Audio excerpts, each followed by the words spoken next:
Have you ever come across this kind of error while surfing on the internet?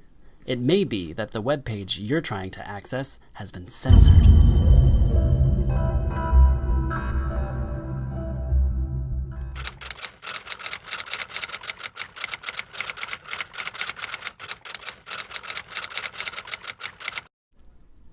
Contrary to popular belief, the internet is not as free and open as one might think. All of our activity on the internet passes through the hands of private corporations, and they decide what you can say or see on the internet. In China, for example, the government actively instructs internet service providers and their content hosts to police their services. They even go as far as handing out internet self-discipline awards to companies that contribute the most to a harmonious and healthy internet development. And this is a ceremony I attended in 2009 where the top 20 websites in China received what's called the Self-Discipline Award. And Robin Li, the CEO of Baidu, was one of those recipients. And so this is one of the features of Chinese internet censorship and surveillance, that it's actually carried out primarily by private sector companies, and that the companies that run China's internet services and platforms are acting as an extension of state power. It may not surprise you that this kind of censorship takes place in authoritarian regimes, but similar kinds of censorship can also occur in Western democracies. For many, it began with China. That was the most public example. That was the place where the companies had been named and shamed and otherwise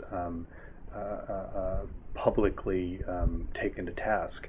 But very quickly, folks realized that it wasn't just China, that it was countries around the world. And in fact, as we've seen in the Open Net Initiative research, it's dozens of countries where state-sponsored internet censorship is happening. And it's not just authoritarian regimes, but it's in fact democratic Western regimes. Internet service providers around the world receive many requests from Western governments to block or remove content. In 2010, Google started releasing data about the requests they receive and how often they comply. One of the great challenges that we all face in this space is the total lack of transparency as to what governments are requesting of companies, how companies are responding. And much to its credit, Google has released information about the government requests it receives for takedowns and made that public on a country-by-country basis, not quite in real time, but in fairly real time. And that's a really remarkable step in giving us all a window into the challenges that particular companies are faced to address with the requests they get from governments.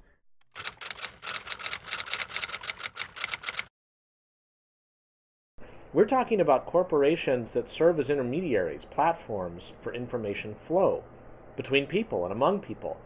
And they may find themselves in a position where they are pressured or asked or demanded that they not permit certain information flows to take place. The idea would be, look, we're just a company. If a government asks us to do something and we're on their turf, we usually have no choice but to go ahead and censor. ISPs often remove or block content when governments ask, but they also do it without prompting or coercion. There are many examples of how private companies control the flow of information on their platforms, be it for legal, ethical, economic, or other reasons. Shortly after the so-called slut walks against male chauvinism in Brazil, it was reported that Facebook had removed pictures of the protest including bare-chested women. These images have since been deleted by Facebook for violating the Declaration of Rights and Responsibilities, as outlined by the online service. Flickr as well was caught removing content. In early 2011, Hossam El-Hamalawi discovered that Flickr deleted his uploaded photos of police officers from Egypt's state security force. He later learned that this happened because the pictures were taken by someone else, a violation of the site's community rules. Apple is also known for the severe control they exercise over their App Store. At its launch in 2008, Steve Jobs announced that the platform isn't open to every app, for a variety of reasons. Will there be limitations? Of course. There are going to be some apps that we're not going to distribute. The ambiguous unforeseen, in particular, gives Apple a free hand to filter as they see fit.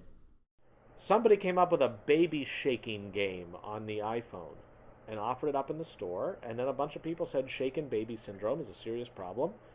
Apple, do the right thing, get rid of it. And Apple got rid of it. And I think that can be pretty dangerous, because now you've got highly risk-averse companies, like on the margin, what do they need this kind of pressure for? And they'll get rid of not just shaken baby, but as happened with Apple, they got rid of an app that was simply a countdown to the end of George W. Bush's presidential term. That's all it was just a timer called Freedom Time, to counting down to the end of an era, and instead of era. They didn't allow the app because they don't want to get in the crossfire. And that's dangerous for a healthy society. In short, people often look at the internet as a free and open public space. The reality, however, is that the vast majority of online space is privately owned. Online, people are limited to what internet service providers and content hosts allow them to do and see. Sometimes they restrict content because of government pressure, but sometimes they do it on their own initiative. We need to be aware that censorship is not just something that happens in authoritarian regimes, but actually occurs all over the world. So be aware, you can't always stop these practices, but if you can't reach the content you're looking for, you can report it to herdict.org to help make censorship more transparent. For more information about these kinds of censorship, visit the Berkman website.